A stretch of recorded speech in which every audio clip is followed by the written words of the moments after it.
How to change language on Amazon app. So first is you have to go to your Amazon application here and it will lead you directly to your homepage. And on the bottom part, you will see the three dash lines there. You just have to tap on that and it will look like this. It will lead you here. And then as you can see, there are three options such as shop by department, settings, and then customer service. Now, to be able to change language on Amazon application is you have to go to your settings here.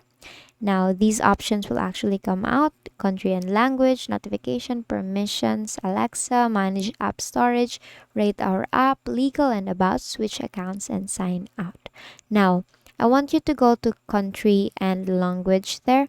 You just have to click on that. And the next thing that you want to do is to go and change your country. Just have to choose your country. So let's say you want to go to India and then you want to change your language into Hindi. And then as you can see, it is now automatically changed, and just tap on confirm here. Now that is all for today. If this video helped you, please give us some thumbs up and subscribe to our YouTube channel for more tutorials. Thank you for watching.